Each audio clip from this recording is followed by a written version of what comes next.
Have you ever felt that gut-wrenching suspicion, that sinking feeling in your stomach that something just isn't right in your relationship?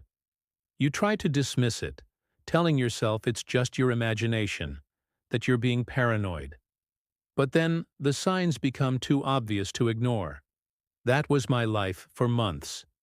This is the story of how my world was turned upside down, and how a single, password-protected device held the truth I both dreaded and desperately needed to find.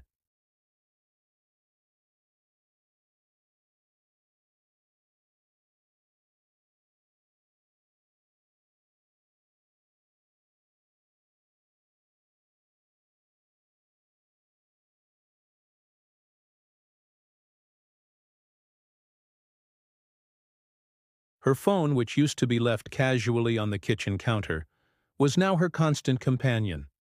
It was always in her hand, on her lap, or clutched tightly in her purse. It was face down on the nightstand, and the screen would light up with notifications at all hours, notifications she'd quickly dismiss with a flick of her thumb. When I'd ask who it was, the answer was always the same vague, "Oh, just work," or "It's just the group chat."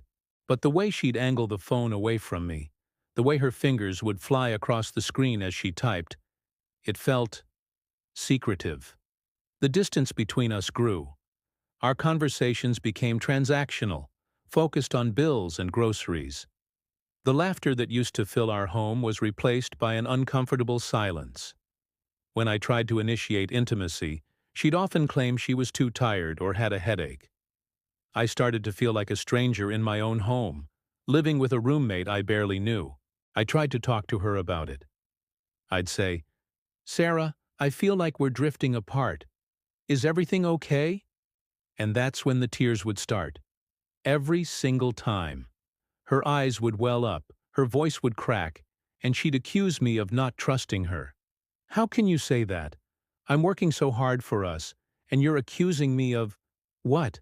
she'd cry.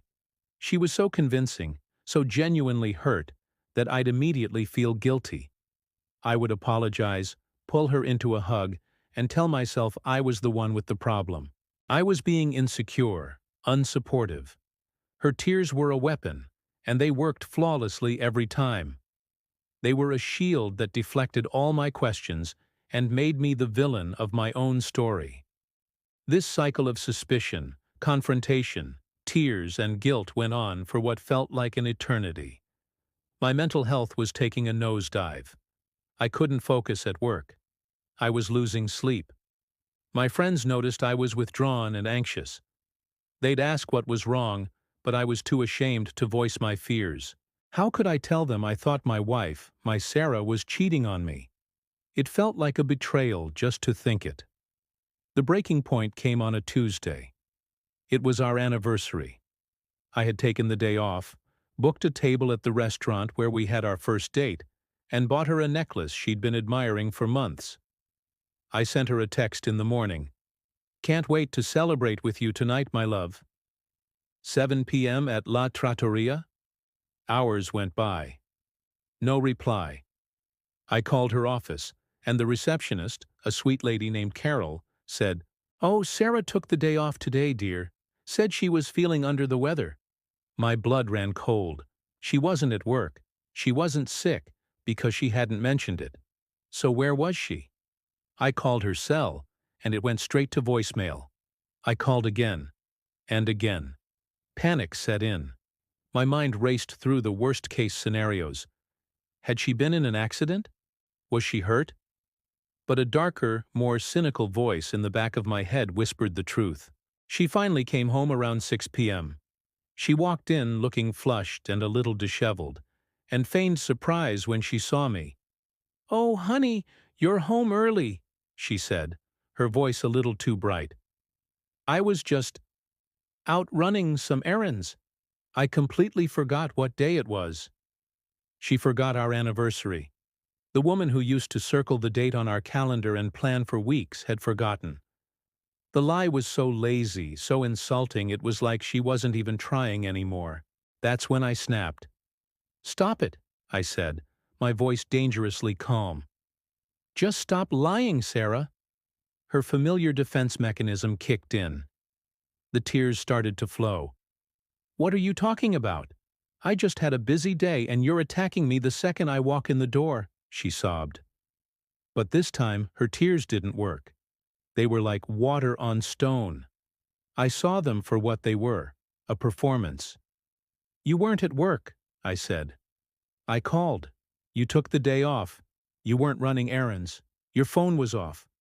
Where were you, Sarah?" She just stood there, crying, offering no explanation, just a waterfall of manipulative tears. That night, we slept in separate rooms for the first time in our marriage. The silence in the house was deafening. The next morning, she left early, claiming she had to make up for her sick day. In her rush, she made a mistake. A single, life-altering mistake. She left her phone on the charger in the kitchen. I stared at it, my heart pounding in my chest. It felt like a bomb ticking away on my counter. This was it. The moment of truth. My hands were shaking as I picked it up. It was locked, of course. I tried her birthday. No. Our anniversary. No. The dog's name. No. Then, a flicker of memory. A few months ago, she was complaining about a colleague named Mark. "Mark is so annoying, he's always trying to one-up everyone." She mentioned his name a lot. Maybe too much. On a gut feeling, I typed in Mark, followed by his cubicle number she had once mentioned in passing, 123. The phone unlocked. My breath caught in my throat. I had just walked through the looking glass.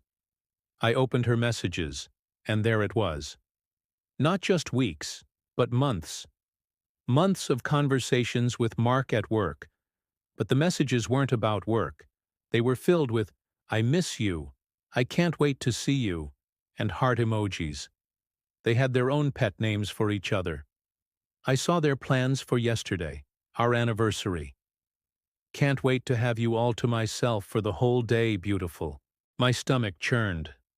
I clicked on the photo gallery, and there they were. Pictures of them at a hotel, pictures of them kissing at a park, a selfie of them in a bed, tangled in sheets, smiling at the camera.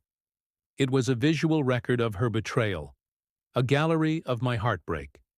She had not only lied to me, but she had built an entire separate life.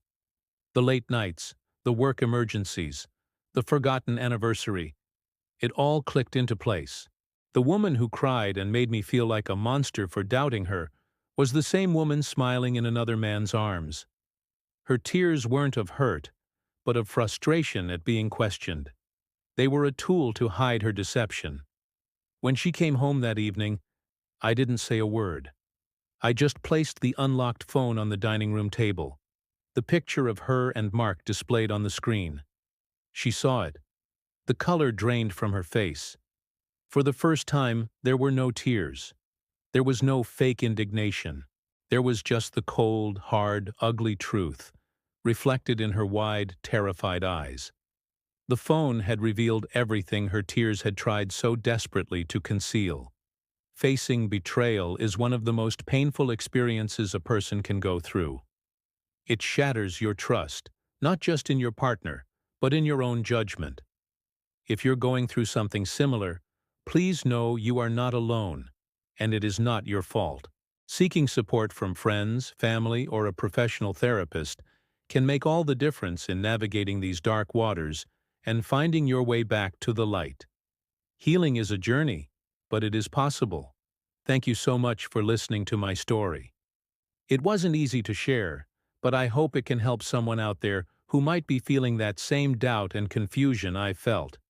If this resonated with you, please consider hitting that like button and subscribe for more stories about navigating life's toughest challenges. See you in the next one.